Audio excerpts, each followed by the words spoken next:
Hello everyone, welcome to another episode of TCG Talk. Back today with another video. Today's video is going to be a little bit different. I wanted to do and kind of a in-person quote deck tech, or not even a deck tech, really talking about a hero in general. Specifically Katsu.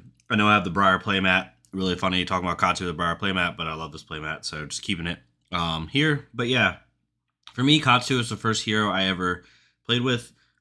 First hero I found success with. And I think everybody can agree that Katsu is always in a good spot in the meta as far as just being a really solid deck, but he doesn't always find the success that other top decks have. He has won Road to Nationals, he has won lower level events, but as far as the Creme de la Creme events, he always falls a little bit short. And I think that's because he doesn't quite have all the tools in his disposal that other top decks have had. And the recent Plunder run ban doesn't kill aggro Katsu by any means, but it does hurt aggro Katsu because he can't really do it. It's harder for him to do those swing turns, especially with Surging Strike, or with any other top kind of attack card that he wants to buff. And it's just it hurts his draw mechanic with Mask Momentum. But I want to talk about Katsu. This is more of it's like half deck tech, half really talking about kind of where I see Katsu going into the Everfest meta. If you're a Katsu player, you want to become a Katsu player, think about becoming a Katsu player. These are some things you can think about as we're moving forward. But getting right into it, really easy. I still use his Kodachis, obviously. That's pretty simple. And he, for the most part, has the same kit.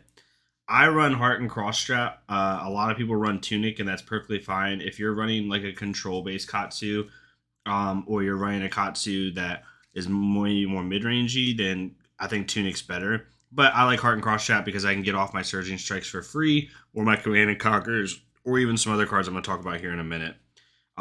Breaking Scales, this is the one card that I think moving forward you could think about subbing out. I'm not saying sub it out. I'm saying think about sub it out, because one card I could see coming in, and I'll talk about it in a second. And then for my legs, I've been using Breeze Rider boots as of late. Obviously, Snapdragon Scalers is amazing as well, but I like this for the block.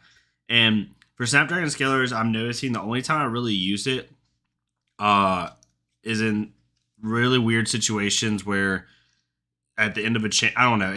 I like Breeze Rider boots better because I think Snapdragon Scalers has a higher floor, if that makes sense. Like, it will help you one-off times maybe more than Breeze Rider boots. However, Breeze Rider boots blocks for one. It doesn't get destroyed when it blocks, and when Breeze Rider boots pops off, it pops off. Like, if you use it in a McGinchy line, or you at the end of a McGinchy line, and you pull 2 or 3 roller winds out, and you can keep hitting them over and over with your Kodachis, or use it. You have a couple Fluster Fists in your hand for some reason. And they let the Fluster Fist hit at the end of a chain. You throw another Fluster Fist out there, or another, 2 or so other cards out there. Maybe you have one in your arsenal. Its ceiling, in my opinion, is higher. So I really like Breeze Rider boots, but Snapdragon Scalers is perfectly fine. It really just depends on your sequencing and how you play. For Breaking Scales, again, I'm gonna start playing around with Goliath Gauntlet. I know Breaking Scales is amazing to get that break point. It forces people to overblock a little bit. And overall, I do think Breaking Scales is better.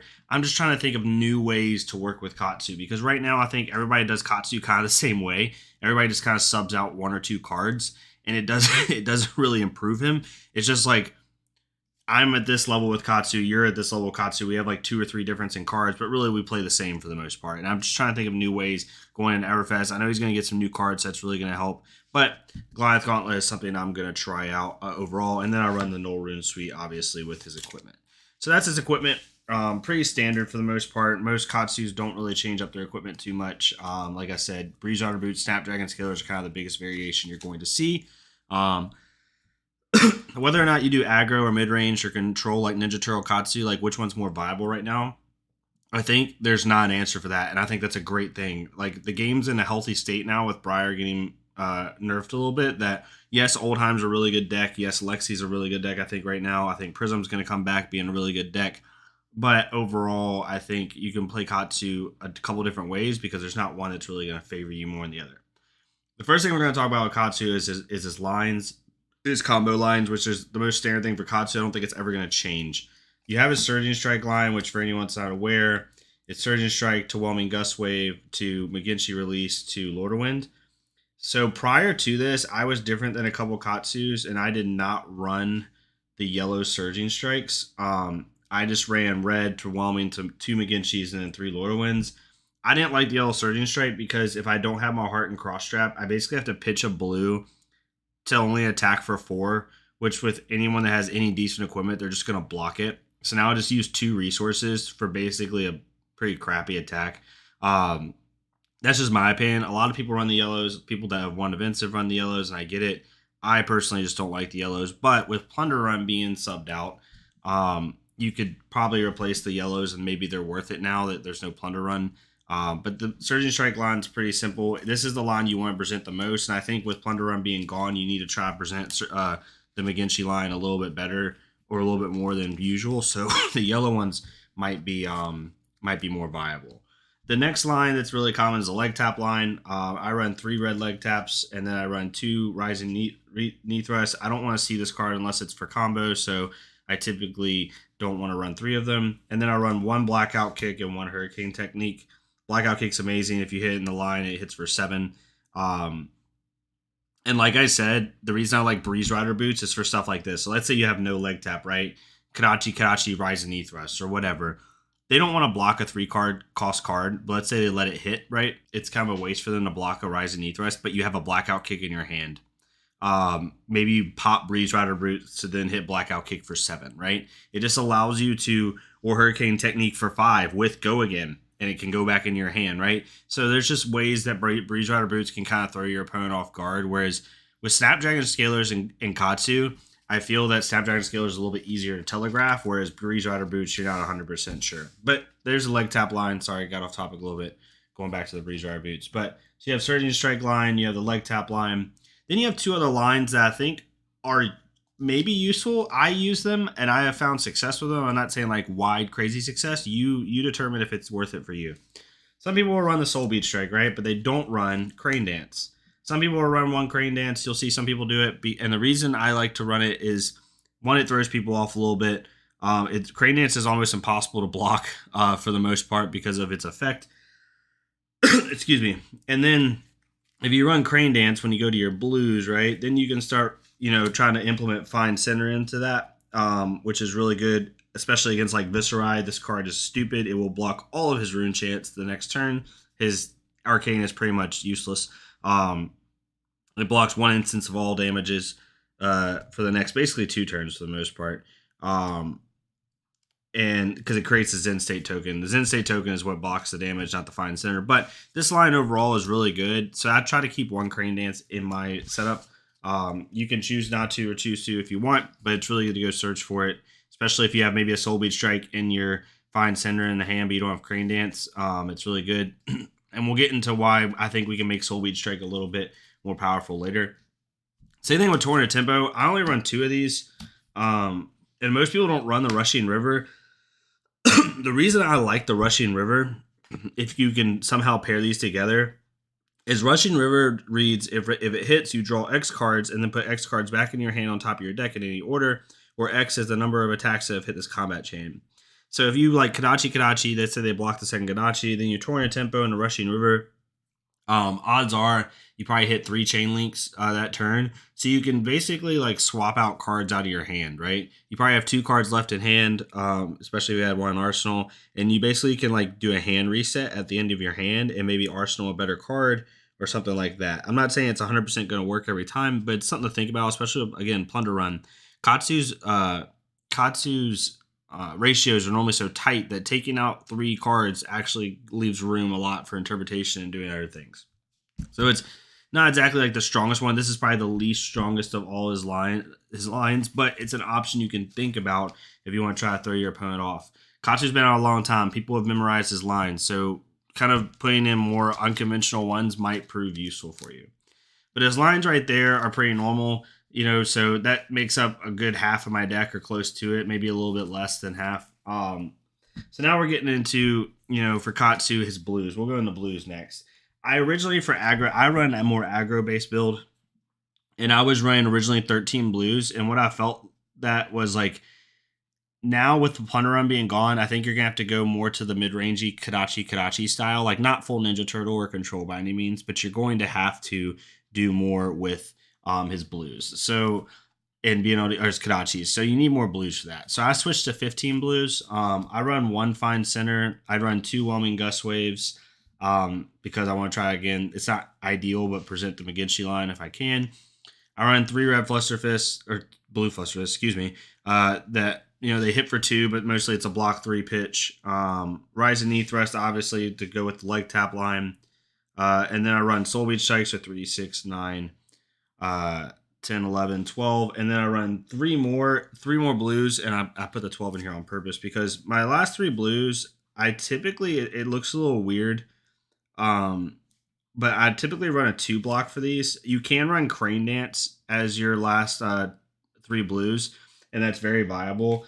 I just like to use Lunging Press because I want to try to throw my opponent off and maybe get that break point a little bit better. Obviously, it's not a 3 block, so it's not ideal, but these are what I'm running for the most part. And going up to 15 blues helped me present my Kadachis a lot more, and I think unless you're playing Oldheim where he can just de-react your Kadachis away, which really sucks, you have to kind of change up your strategy a little bit against him. But if you're not playing against Oldheim, you can kind of do this more mid-rangey style, and I think it works a lot better, and it forces your opponent to have to make Katsu. It forces your opponent to have to make the correct decision a lot more, and it presents him with different decisions.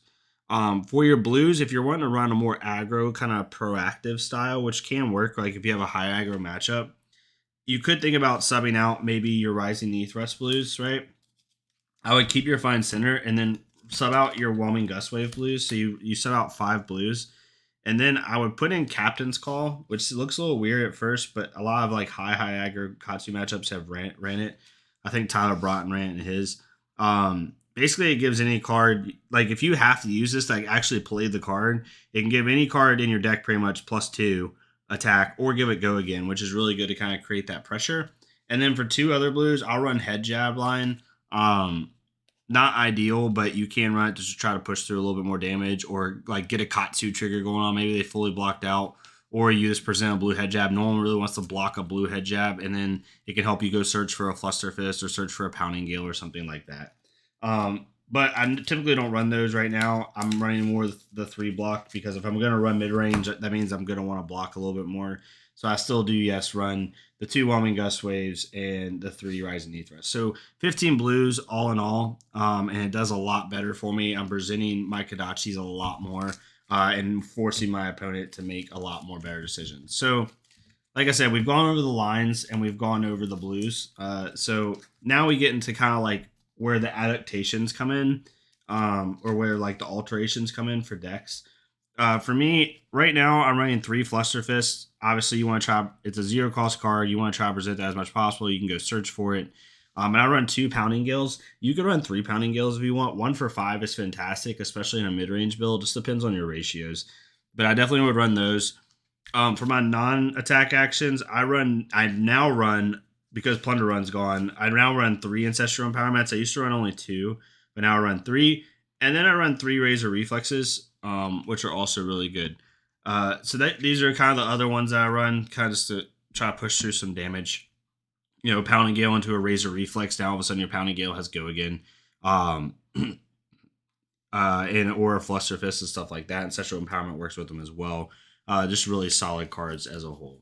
But now we're kind of getting into kind of the weird experimentation stuff. So I'm going to present some weird cards here. And I don't want people to get upset with me, right? The last thing I'll kind of go over is I'll run Snatches. I'll run 2 or 3 Snatches. I really don't run the Head Jab line anymore at all. But I'll run 2 or 3 Snatches depending on the matchup. And then obviously like 3 Enlightened Strikes. Those are like the last set of attacks that I'll run that are normal. So those are pretty simple and pretty normal that you see, right? But now, like I said, getting into stuff that's a little bit different. But I'm just trying to think of new ways with Katsu. And if you're still watching the video, I really appreciate it. But some things that you never normally see with Katsu, but might be useful, right? So the first one I'm thinking about is Yellow Captain's Call. Yellow Captain's Call might be good along with blue, because what this does is, as long as it's not a Surging Strike or a Command and Conquer, it's going to give all your attacks +2 or go again. So it's really useful. You can pitch it for Kadachis. It's the yellow, use 0 cost. You can discard it for Katsu's ability, or you can use it on all your attacks other than Surging Strike, and just in place of Plunder Run is what I'm thinking. All these are in place of Plunder Run. So Yellow Captain's Call is an option. Another option that's really not super out there. You maybe saw it in early Katsu days, but it might be smart, is Nimblism. It's obviously not as good as a Plunder Run, but it can help. You put this on a Snatch, right? Now all of a sudden Snatch is hitting for 7. And if it hits, it draws a card, and then you can give it go. Well, if you have Snapdragon, you give it go again. Or if you Captain's Call into a Nimblism, giving Snatch 7 for go again with go again, and maybe you either have 1 or 2 cards left if you have one in Arsenal. It's just something you can pair with other cards to be better. You can make your leg tap hit for 7 with go again. Start to present maybe that Rising E-Thrust line. I think Nimblism's not the ideal card, but in place of Plunder Run, it might be useful, right? So these are the 2 cards I think you could think about replacing with Plunder Run. The last card that I'm thinking about doing solely for the Oldhim matchup, and any Katsu mains out there, please feel free to agree or disagree with me, but I'm thinking about putting cards in like Flying Kick. With Oldhim, you're gonna have to get over the top with a lot of damage, and there's not always gonna be a big line that you can use. So I think Flying Kick might be an option, especially if you're running 15 blues, 16 blues. You're hitting for 7 at the end of a chain. It can be really useful to try to just eke out some damage on him and force him to have to use more of his hand or more of whatever. I'm not saying it's a definite sub-in, but it's something you can definitely think about. But yeah, so that's what I have right now with Katsu. Again, kind of just a discussion point. I think right now he's decent in the meta. I think he's a top 5 deck, but I don't think he's like the top decks. I think right now with Plunder Run being gone, Oldhim's a pretty hard counter to him. I think he does pretty well in the Ice Lexi. Because even if she gets a Frostbite, like you just Kadachi, like it doesn't feel good, but like you can get over it and get past it. And ninjas in general, I think, do well against Ice Lexi. And then I think for Viserai, he can race Viserai in a more aggro matchup. I think right now with his sideboard, obviously, the sideboard, I think the common ones you'll see is like Flick Flacks and Unmovables. For like the Bravo and then like the Go Wide matchups like Dorinthia or like something else like that, even a Briar, even though Briar's a little bit nerfed, still be useful. Time Snap Potion's a good sideboard card for Prism. Command and Conquers I think are really good for anybody that you want to challenge their arsenal. But I think right now you could think about having your sideboard set up to switch from like more mid-rangey to aggro. Maybe you get rid of 2 blues and go back down to 13 blues, and then you add in some Scar for Scars, right? Scar for Scars to kind of get a little bit more aggro-y or something like that. So I think that sideboards could be something like this where you're doing Scar for Scars and Command and Conquers. Maybe you have some Flick Flacks in there and some Unmovables. And the reason you can add a little bit more to your sideboard is because Katsu's ratios are typically really tight. Most core decks are around 48 cards, where Katsu's around, probably somewhere around the realm of 56 to 60 even cards. It just depends. Just at least from my experience. So yeah, let me know what you think about Katsu. I'm really excited to see where he goes in the meta, and really excited to see how he alters an Everfest and see what toys he gets. Hopefully he gets some new lines that he can run to be more useful and kind of more diverse in how he plays. But yeah, let me know what y'all think about Everfest. Let me know what you think where Katsu's at, where he's going. And yeah, I'll see y'all next time on TCG Talk. Please leave a like, comment, subscribe if you want. If not, go to another Flesh and Blood creator. Do the same thing for them so we can get more people seeing this game. But yeah, I'll see y'all next time on TCG Talk. Thank you so much.